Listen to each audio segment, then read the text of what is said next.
Hai semua, kembali lagi sama aku Faris. Kali ini balik lagi dengan pembahasan JoJo Lands, dimana chapter 26 ini udah keluar beberapa hari yang lalu. Dan jujur, lagi-lagi aku terlalu meremehkan si Pako guys. Ternyata di sini itu dia keren banget. Terus kita diperlihatkan lagi hand to hand combat, gore juga, dan pertarungan yang intens. Aku lupa bahwa JoJo itu nggak selalu mengenai stand, tapi juga tentang pertarungan baku hantam. Menarik aja, Araki ini selalu memberikan mekanisme pertarungan yang variatif dan nggak selalu tentang stand. Di sini juga kasihan banget sih si Howler ini. Dia itu sendirian dan nggak ada yang benar-benar punya hubungan royal dengan dia. Pasti ujung-ujungnya uang.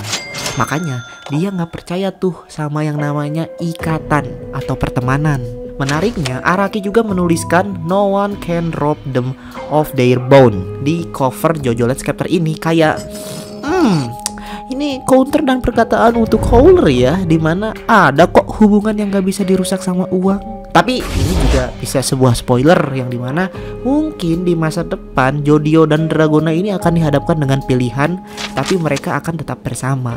Gak ada tuh yang berkhianat dan gak bisa dibeli dengan uang.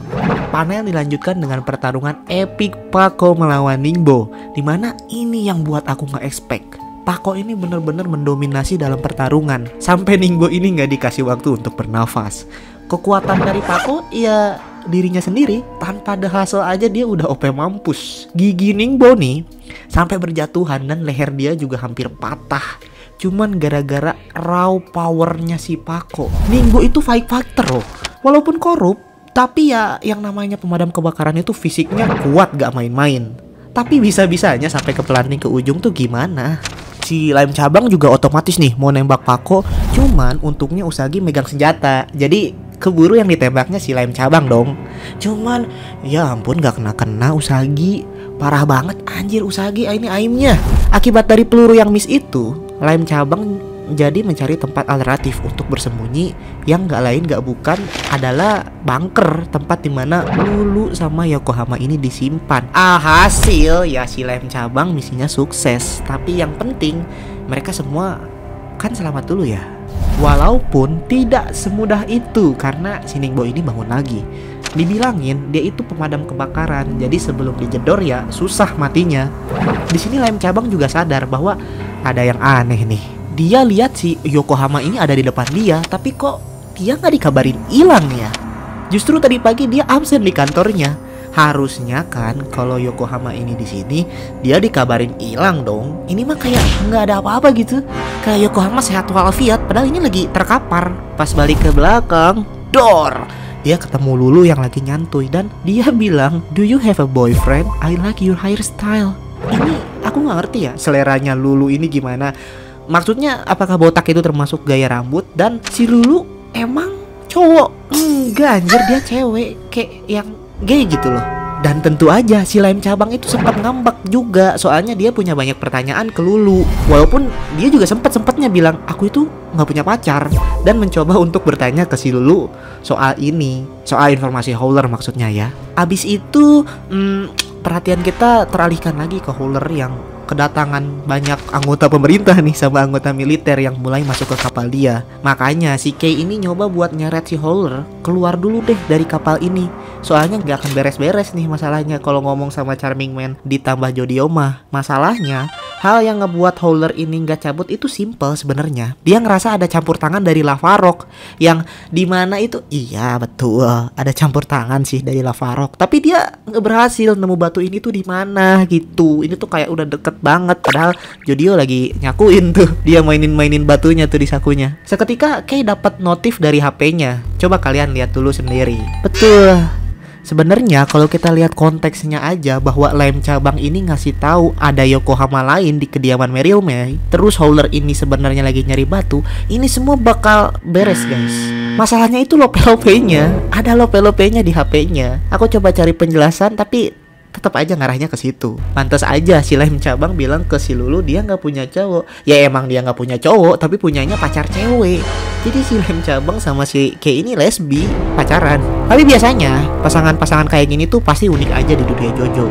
Ada yang ditembakin lah badannya, ada yang badannya dipisahin terus dijadiin balok es. Ya pokoknya unik-unik deh, nanti coba lihat aja kita ya. Pada saat tangan Paco mulai bengkak, si Meryl May baru ngasih tahu tuh bahwa si Ningbo ini stand user, dan baru ngasih tahu juga kekuatan dari si Ningbo ini bisa meledakkan sesuatu yang ia pegang kayak balon. Otomatis si Paco mulai ngambil jarak dong dari Ningbo, soalnya dia udah coba buat pegang Paco lagi nih. Paco ini sadar gitu bahwa yang dicari Ningbo itu ternyata bukan cuman megang badannya, tapi ngambil rifle yang di belakang dia. Si Paco ini tetap tenang loh bro. Dengan santainya dia ambil senjata itu, terus ia pukul ke kepala Ningbo sampai matanya mau keluar nih, sampai kepalanya penyok. Gila ini aksi brutalnya ini guys. Kalian wajib sih baca udah nonton ini, karena kalian harus rasain sendiri gimana brutalnya. Walaupun kepalanya udah penyok ya, si Ningbo ini juga mulai kalem akhirnya. Udah mulai beradaptasi, terus bisa merubah peluru-peluru dan rifle-nya ini jadi balon. Dia juga akhirnya berhasil megang pergelangan tangan Paco, dimana itu bahaya banget. Paco jadi gak bisa pakai tangannya. Dia tuh cuman ngomong ke si Usagi buat siapin botol sama es batu lagi, buat nanti nyambungin jari si Paco pas udah beres. Terus dia ancang-ancang kayak pas lawan Charming Man nih, terus ngikut si Ningbo. Ini agak sedikit blunder sebenarnya, karena mereka berantemnya Street Fighter nih. Si Paco ini langsung pakai Hadouken. Si Paco ini pakai tinjunya ini buat pukul mulut si Ningbo sampai dia mukul perutnya, berharap si Ningbo ini tumbang. Cuma sayangnya Ningbo ini pakai cara kotor. Dia rubah temboknya kayak balon, terus dia pecahin. Jadi remah-remah dari si temboknya ini ngebuat si Paco nggak bisa lihat karena kelilipan. Terus si Paco ini kena tuh lehernya gara-gara itu. Dan panel berakhir dengan adegan si Paco kecekek sama si Ningbo. Dan panel itu mirip ketika si Jobin ya pakai kekuatannya di Jojo Leon, dimana dia itu bisa bikin apa yang ia sentuh kayak balon, cuma isinya uap panas. Itulah Chapter 26, dimana isinya tentang kebrutalan Paco dan bagaimana dia mengungguli si Ningbo. Sampai kita nggak tahu stand Ningbo itu namanya apa coba, ya kan? Sampai udah mau kalahnya pun kita nggak tahu namanya apa. Terus kita tahu ternyata di part ini ada pasangan gay yang dua-duanya suka duit. Sampai ke Howler yang bener-bener udah di ujung tanduk. Kita harus segera tahu tindakan Howler itu apa, biar dia bisa kabur dari situasi ini. Dan semoga Stan-nya bertindak sih. Apakah mungkin Howler ini bukan final boss? Menurut kalian gimana guys? Makasih ya udah nonton sampai akhir.